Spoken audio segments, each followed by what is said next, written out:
Okay, and then turn towards me as well. That's it. Into the camera. Yeah, into the camera. Firstly, Dale, welcome to Gloucestershire Cricket. You must be delighted to finally be here. You've been part of the team for a week or so now. How are you finding things, and what are your first impressions?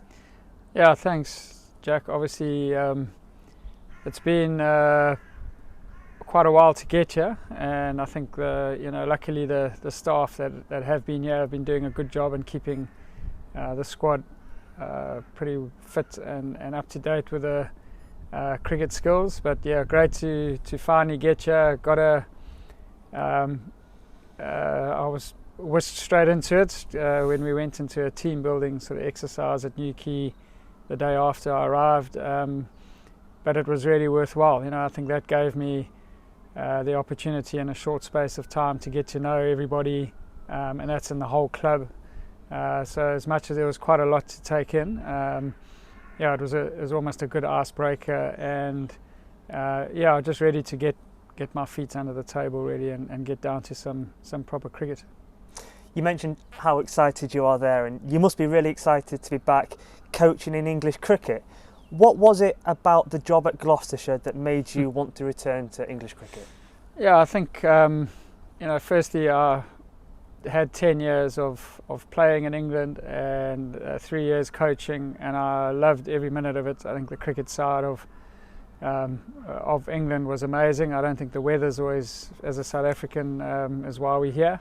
But I've been back at home for 6 years, and I have missed it. I've missed the county scene and what goes with it and the challenges. And so from that point of view, coming back to England was exciting for me.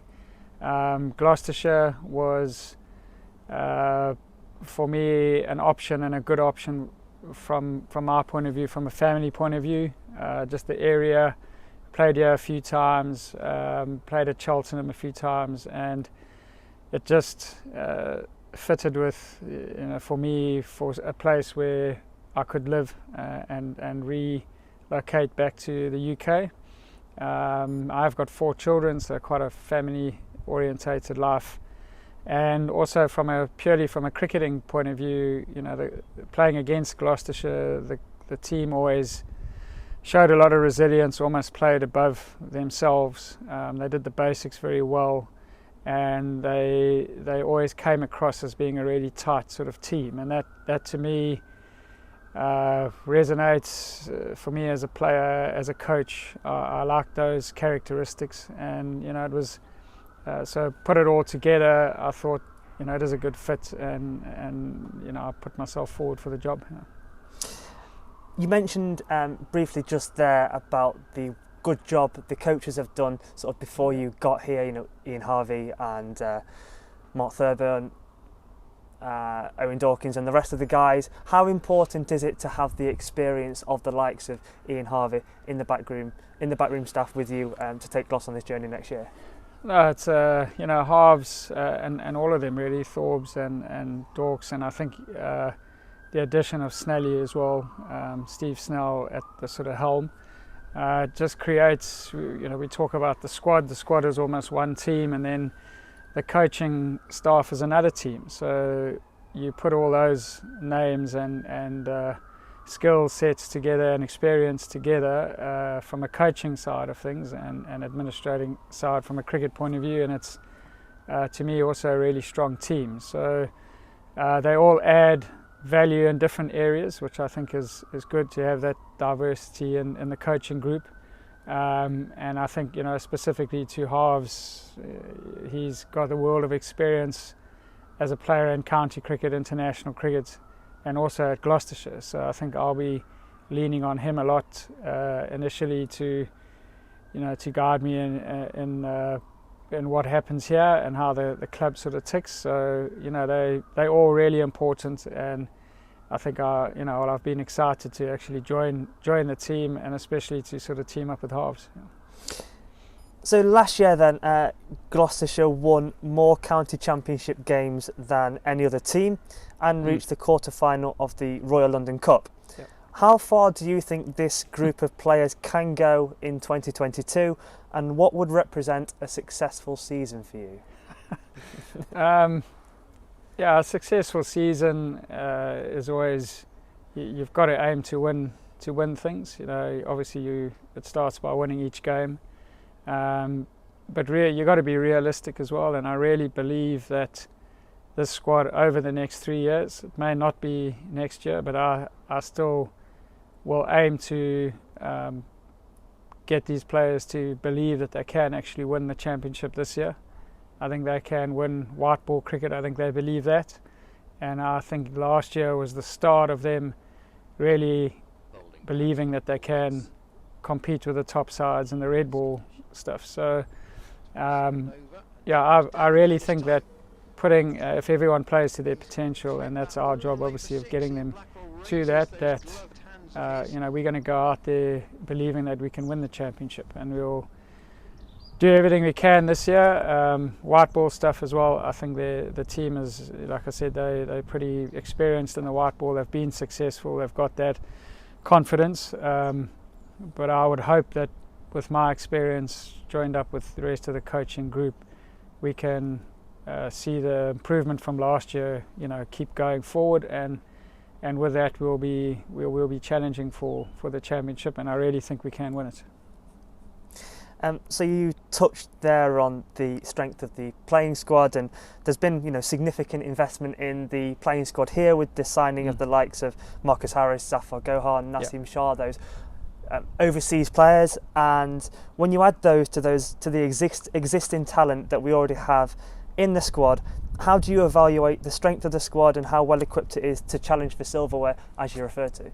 Yeah, I think the club hierarchy have done their homework. Obviously, I haven't been part of that process along the way because my appointment was made after a lot of those decisions. But I do think they're good decisions, and they definitely help. I think they've got the right people in the right areas, skill sets that we need.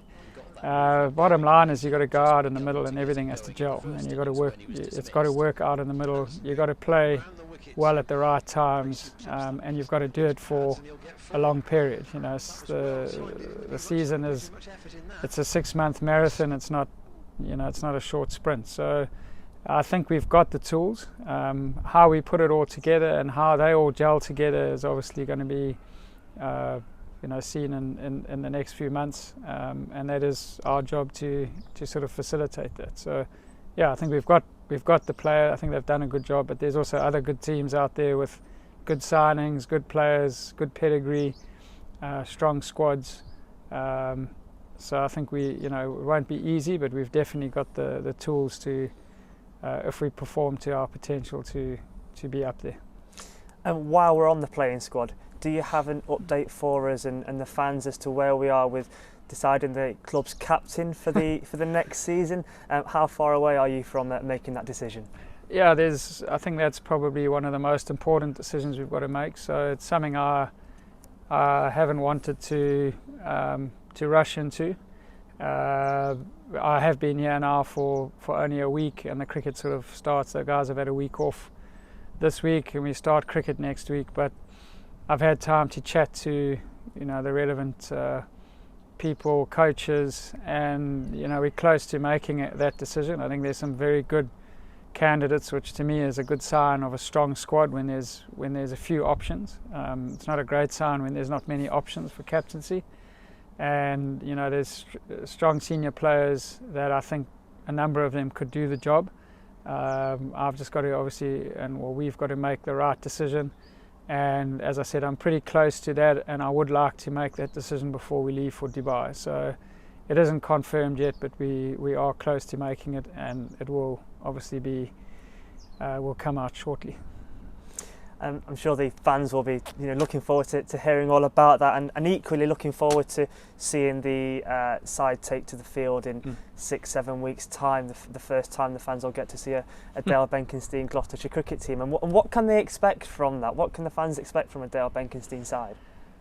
Yeah, I think I think you do have your own style, but I do think that it is it does depend on what squad I've got, and that I'll only know in a few weeks' time. I like to look at the strengths of the squad and then adapt my coaching to that. There are a few non-negotiables. I really am a huge fan of 4-day cricket. I think it is the base and the of every cricketer's game. If you've got a good 4-day game and you're aspiring to be a test player, then I think you can always work down into the other formats. I think it's the hardest form of the game. It's the toughest, longest form of the game. So I think those sort of characteristics are pretty non-negotiable for me. So the hard work, the effort in the field, those are things that I hold pretty high and wouldn't take if those weren't done. I think it doesn't always go into results. I think can't win every game. But if you get beaten by a better side, that's obviously fine. But if the work ethics and training, the work ethics and the fitness, so practice, fitness, and then obviously out in the field, the team playing together, making sure the effort is always there. Those are the things that I hold pretty highly. As I said, results, you can still play well and not get the results, and those are the important things for me. The character traits for the team that I've mentioned are important for me. And during the season then, Gloucestershire will go up against two of your former clubs, Durham, who you captained to the title, of course, and Hampshire, where you coached at. Those two fixtures then you must be especially excited for. Yeah, I think it's, as a coach, you're always going to have, I think, a number of jobs. You're hoping to always to have some continuity, but ultimately teams always need change, and I think as a coach you need change. So I think you're going to always come up against old enemies. I'm grateful it's only two. I know there's a few players that would have 6 or 7 or 8 clubs that have played for, and obviously my playing days was only one club. Yes and no. Like, I don't think there's any animosity or vendettas against any of the clubs. I think it's actually I'm quite looking forward to seeing some of my friends and colleagues that I've been played with and coached with at those clubs, and I think to me, I think every game and any team I play against, we want to come out on top. So I don't think it's anything different with those clubs. And finally then, we know you're good friends with former Gloucestershire captain Mike Proctor. Did you speak to him by any chance before deciding that the job here at Gloucestershire was the right one for you? And if so, what did he tell you about Gloucestershire as a club and as Bristol as a venue? Yeah, I mean, obviously I've grown up with Mike Proctor being one of my heroes. He's actually a family friend of ours, so I've had a lot of contact with him and his family over the years, and I also have been 6 years coaching at his old school, so there's a lot of common ground there between the two of us. And then now obviously coming to Gloucestershire was an obvious choice to go and have a chat to him, and obviously it was different eras, but I think he is a legend here. I remember watching videos of that final. I think it was a Benson and Hedges final or CNG final, and I was lucky to see him actually the day before I came here, and he was just about to go in for open heart surgery, so it was nice to get him before he went in. But he looks really strong and fit, and he only had good things to say about Gloucestershire and his time here. We did laugh about a few sort of on the field and off the field moments, and he did also say that he will be here during the season, so hopefully from my point of view I get to see him over here in the flesh on his old stomping ground. And I think for the fans as well, for them to some of them will still remember how amazing he was. And I think a lot of people don't actually realise until you look at his record what he actually achieved in cricket. I mean, he was those records himself, Mark Proctor, Ricey, Clive Rice, Hadley, those sort of records in first class cricket I don't think will ever be touched on again, just because of obviously the era and the white ball cricket now that's played. But would be good if people haven't had a look at those records to go and have a look how good they were. So yes, we had a good chat. Look forward to seeing him, and hopefully, a lot of people will get to see him and support him when he's out here. Well, look, Dale, all of us here in the background can't wait to for the first game of the season to come round, and wish you all the luck in the season as well, and all the best for the upcoming campaign. Thanks, Jack.